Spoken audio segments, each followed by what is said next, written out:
지금부터는 잊혀졌던 사건 하나를 꺼내 보겠습니다. 여러분, 가상화폐 테라 루나 폭락 사건 기억하시죠?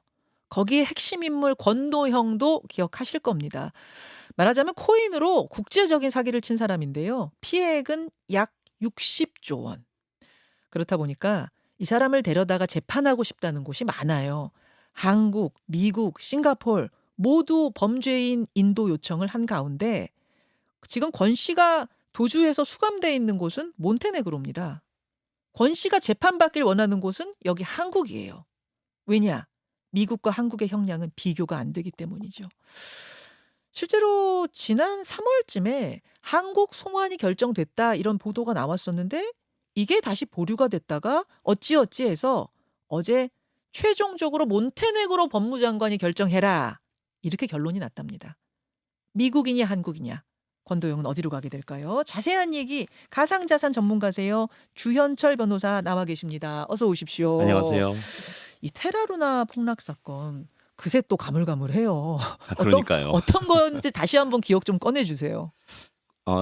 권도영 대표가 네. 한국에 이제 테라폼 랩스라는 회사를 만들어서 스테이블 코인, 그러니까 변동성이 없는 코인 프로젝트를 시작하게 됩니다. 네. 그 프로젝트는 테라와 루나를 연동을 해가지고 수요와 공급을 조정을 하면서 가격이 변동이 안 되게 하는 것이거든요.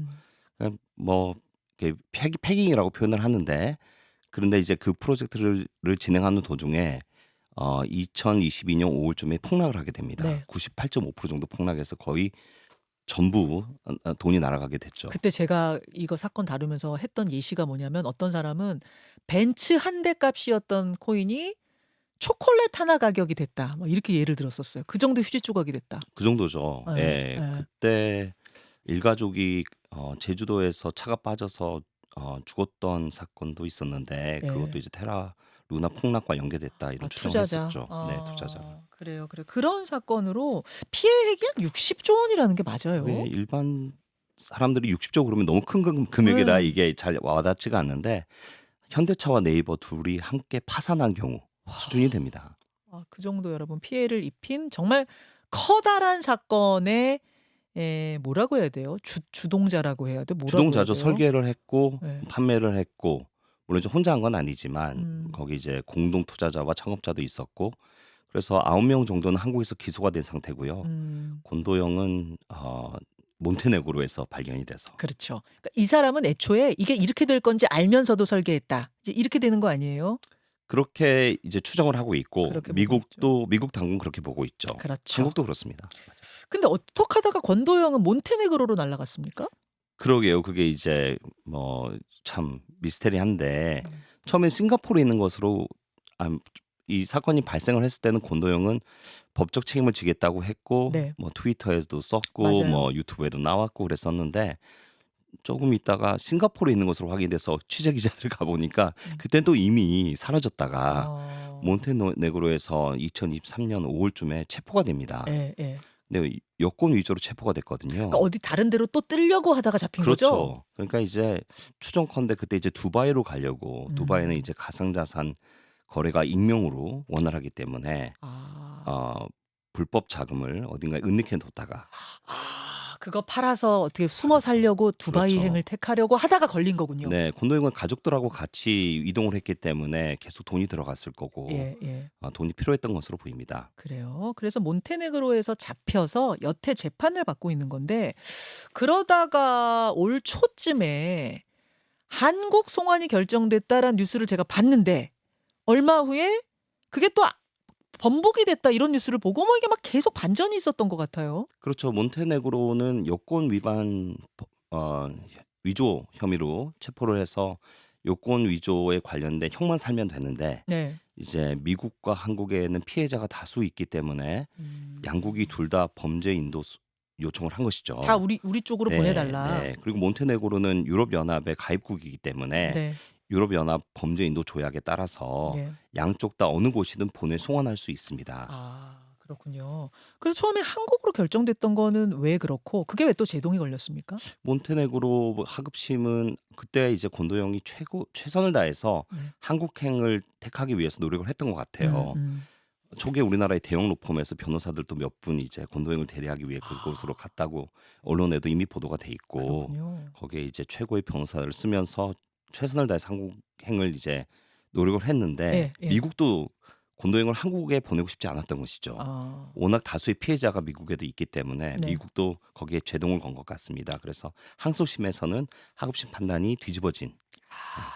그렇게 해서 뒤집어지고 이제 대법원에서 어떻게 결정할까가 남아 있었는데 그 판결이 어제 나온 거예요? 몬테네그로 헌재 대법. 판결입니다. 아, 이거 예, 헌재 예. 판결입니까? 그럼 상급심은 그 사이에 미국으로 뭐가 보내기로 또 했고. 있었던 거군요. 아, 너무 뭐 사건이 복잡해서 복잡해요. 반전에 반전에 반전이더라고요. 총리와 이제 뭐 총리가 테라 루나의 몬테네그로 총리가 투자했다는 설도 있고 그런 뭐 있고 뭐 법무부 장관의 입장이 또 다르고 법원의 입장이 다르고 상급심과 하급심이 다르고 다 다르고. 네, 그렇습니다. 그 과정 속에서 결국 어제 난 결정은 2달 전에 권도영이 몬테네그로 헌법재판소에다가 헌법 소원을 건 거예요. 근데 그 헌법 소원을 헌법재판소가 기각해 버리면서 그 문제 제기한 건 뭐였어요? 문제 권도영이 제기한 문제 거는 제기한 건? 이제 본인이 법적 절차에 대한 그 권리가 충분히 보장이 됐느냐, 자유롭게 재판을 진행했어야 되지 않느냐 이런 여러 가지 표면적인 이유를 들었지만 실제적으로는 양쪽 국가에 다 몬테네그로가 송환이 가능하기 때문에 인도가 가능하기 때문에 그 판단은 정치와 외교적인 판단이 더 컸을 거로 봅니다. 예. 근데 헌재에서 기각한 이유는 뭡니까? 기각한 이유는 표면적으로는 어, 음. 뭐 권리가 충분히 보장이 됐다. 뭐 이렇게 표현을 했어요. 네. 예. 근데 이제 이게 몬테네그로 판결이기 때문에 자세한 내용을 저희가 예. 취득해서 볼 수는 없고 음. 언론에 보도된 내용만 이제 볼 수 있을 뿐입니다. 지금. 알겠습니다. 그래서 여러분 결론적으로는 반전을 거듭하고 뭐 이리이리 하다가 결론적으로는 몬테네그로 법무장관이 정해라 이렇게 된 거죠. 네, 그렇습니다. 미국으로 보낼지 한국으로 보낼지 어떻게 할지를 몬테네그로 법무장관이 정하게 됐습니다. 네. 어떤 결정을 할 걸로 보세요? 2024년 5월에 미국의 증권거래위원회와 예. 몬테네그로 법무부 차관보가 미팅을 했습니다. 예. 그래서 서로 이제 금융 범죄자들의 송환이나 범죄를 예방하고 예. 이런 거에 대해서 합의를 했거든요. 음. 그 합의 이후에 공동 발표를 했는데 서로 긴밀히 협조하기로 했습니다. 어허. 그 내용 자세한 내용은 저희가 확실히 알 수는 없지만 예. 그런 공동 성명까지 발표를 한 거는 이례적인 사건이라서 저희는 미국으로 송환될 가능성이 높다고 봅니다. 아, 몬테네그로와 미국과의 그 가까운 관계, 뭐 송환에 관련된 또 하나 말씀을 드리면 몬테네그로는 나토의 가입국으로서 네. 미국의 안보 보호를 받고 있는 국가입니다. 아. 그래서 외교적으로 굉장히 밀접한 관계에 있고요. 아하. 또 하나는 그동안에 미국에서 인도 요청을 했던 여러 건이 있었는데 예.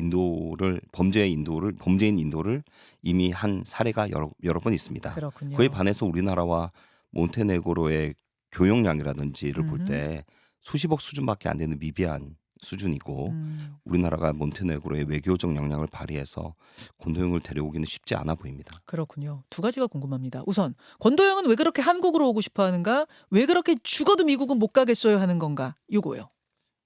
일단 미국의 절차를 말씀을 드리면 현재까지 권도영은 이미 합의를 했어요.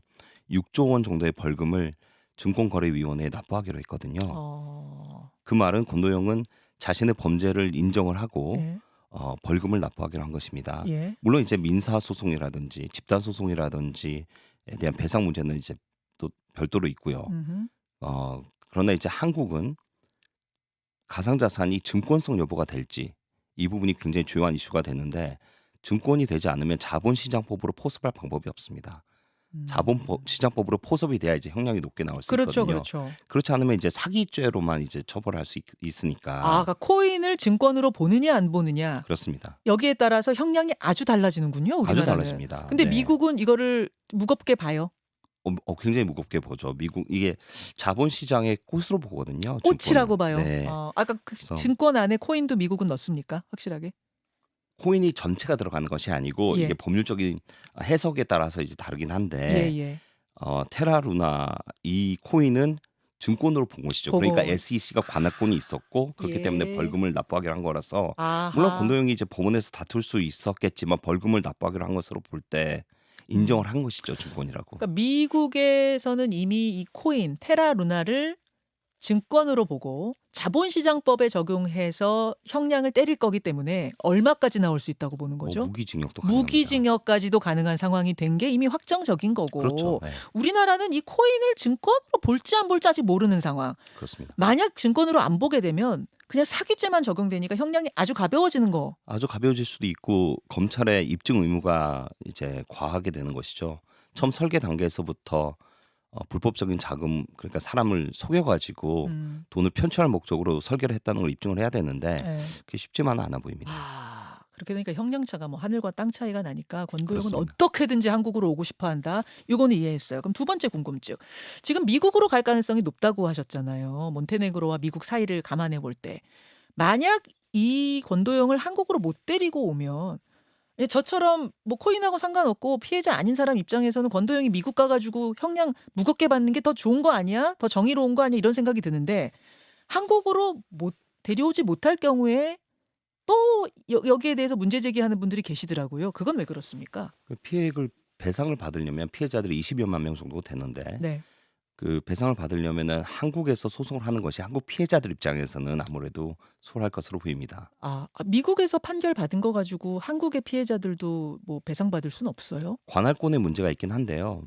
한국의 피해자들도 물론 미국에서 집단 소송은 가능합니다. 예. 하지만 미국의 법원이 그것을 인정해 줄 것이냐의 여부는 여러 가지 법적 요소에 따라서 달라지기 때문에 관할권이 인정을 못 받을 수도 있습니다. 아하. 그러면 한국에서 소송하는 게 유일한 방법이고 두 번째는 미국 소송이 워낙 원체 비싸기 때문에 소송비가요? 네 그렇습니다. 예. 그 소송비 비싸다는 건 막 변호사 변호사 쓰고 비용이 이러는 비싸면서, 게 예, 비싸다는 예, 말씀이신 예. 거죠? 한국보다 훨씬 비쌉니다. 훨씬 비쌉니다. 훨씬 예, 비쌉니까? 예. 그런 걸 생각했을 때 피해자들이 뭐 글쎄 피해액이 얼마냐에 따라 좀 다를 수 있겠습니다만 1,000만 원, 2,000만 원 피해 가지고서 거기 가 가지고선 소송하면서 그렇죠. 오히려 손해인 상황이 될 수 있어 결국 포기해 버릴 수도 있다. 현실적으로 그런 문제가 있고 설사 이제 승소를 해서 하더라도 권도영이 은닉한 자금을 찾아가지고 회수할 수 있을 것이냐라는 보장도 없고. 고민을 할 수밖에 없습니다. 그러다 보니 한국 피해자들은 이러나 저러나 한국으로 왔으면 좋겠다라고 또 말씀을 하시는 거고. 그렇습니다. 이런 상황도 이해가 됐습니다. 하지만 주현철 변호사가 보시기에는 미국으로 갈 가능성이 크다. 그렇습니다. 예. 상황 정리됐습니다. 이야기가 좀 나온 김에 가상자산 얘기 잠깐 좀 해볼게요. 가상자산 전문가시니까. 최근에 트럼프 당선자가 가상자산을 상당히 높이 평가하고 이걸 뭐 기준통화로 삼겠다고까지 했었던가요? 그렇게 얘기하면서 당선과 함께 큰 폭으로 이 코인들이 상승했었는데 또 이 연준에서는 뭐 우리는 그렇게 생각하지 않아. 이런 다른 입장을 내놓으면서 폭락하기도 했고요. 어떻게 내다보세요? 그 트럼프 일기 때 미국의 전 세계 투자자의 미국인의 비중이 4% 정도였습니다. 예. 현재 40%입니다. 코인 시장에서 미국인 투자자가 40%가 됐어요? 네. 4에서 40으로? 네, 한 10배 정도 올랐고. 다 트럼프 때문이군요. 네, 트럼프 일기 때는 중국인들이 코인 거래를 많이 했었는데 네. 중국이 코인 거래를 불법으로 만들면서 지금은 0%입니다. 예. 따라서 미국인의 이제 표를 받으려면 트럼프 예. 입장에서는 정치적으로 봤을 때 가상자산을 육성하겠다고 하는 것이 훨씬 유리했다고 보여집니다. 그 트럼프 때문에 미국인들이 늘었다고 볼 수도 있지만 또 미국인들이 그만큼 늘었으니까 트럼프는 거기에 맞춘 공약을 만들었다 이렇게 볼 수도 있는 그렇습니다. 거군요. 근데 지금 연준 같은 곳, 미국 연준 같은 곳에서는 트럼프의 그런 행보를 좋게 보지 않는 것 같던데 분명 제동을 건 느낌이던데 앞으로는 어떻게 될까요? 연준 입장에서는 그 달러의 패권이 무너지는 것이 굉장히 두렵겠죠. 그래서 코인이 확장되는 거에 대해서 불편한 감정이 있을 겁니다. 예. 다만 이제 코인이라는 것이 미국도 이제 미국이 전 세계 40%의 투자자를 예. 가 된 경우를 봤을 때 예. 이 코인이 우리와 오랜 기간 동안 함께 있을 것이라고 보여지고 또 하나는 우리가 봐야 될 것은 미국이 미국이 이제 달러를 발행을 함으로써 네. 그 돈을 이제 계속 부채를 늘려가면서 음흠. 먹고 사는 경향이 있거든요. 뭐냐면은 자기들이 갖고 있는 돈보다 그렇죠. 부채를 늘리고 달러를 해서 근데 그걸 이제 소요하는 곳은 한국이나 다른 나라들이 우리도 달러 비축금을 쌓아놓고 있지 않습니까? 그렇죠. 왜 안 그런데 보이고. 이제 그게 이제 한계에 다다른 것이 올해 이제 바이든 정부에서 미국의 신용 등급이 떨어질 뻔했습니다. 더 이상 이제 부채를 늘려가기는 이제 역부족인데 그렇게 막 찍어내기 힘들다는 네, 거죠. 그런데 이제 달러에 패깅이 된 코인이 나옴으로써 음. 이제 다르게 비축해야 될 양이 늘어나기 때문에 미국이 음. 부채를 늘려도 되는 역할을 하게 됩니다. 그래서 아. 정치적 외교적 입장에서 봤을 때 예. 미국 코인이 이제 많이 쓰이는 것이 미국 입장에서도 굉장히 뭐 유리하군요. 유의미하다 이렇게 판단한 것 같습니다. 그래서 트럼프는 아마 그 방향으로 좀 갈 것 같다. 전문가로서는 그렇게 내다보세요. 이미 공약이기 때문에 그렇게 갈 수밖에 없고요. 아, 네. 또 알겠 월가의 이제 그 헤지 펀드들이나 블랙스톤 음. 같이 큰 회사들도 이미 뭐 수십조 원의 ETF를 발행을 했기 때문에 네. 우리 정책 방향은 그럼 어떻게 봐야 될까요? 코인에 대한 정책 방향 30초 밖에 안 남았습니다만 짧게 가능할까요? 정부는 일단 먼저 인정을 해야 될 것 같습니다. 코인이 우리와 함께 오래 있을 것이다. 음. 이거는 이제 부인할 수 없는 사실인 것 같고요. 그걸 기반으로 해서 국민 투자자들에게 명확하게 어떤 의무와 음. 절차를 따라서 이 코인에 대한 코인이 움직일 수 있을지 투자를 할 수 있을지 여건을 마련해 줘야 되는데 아직 행정적으로도 국민들에게 명확하게 어떤 보호를 해줄지 예. 모니터링을 할지가 불분명한 상황입니다. 그런 것에 대한 좀 명확한 입장이 빨리 나와야 되겠다라는 그렇습니다. 생각이 드네요. 네. 여기까지 듣겠습니다. 주현철 변호사님 고맙습니다. 감사합니다. 김현정의 뉴스쇼는 시청자 여러분의 참여를 기다립니다. 구독과 좋아요, 댓글 잊지 않으셨죠? 알림 설정을 해두시면 평일 아침 7시 10분 실시간 라이브도 참여하실 수 있습니다.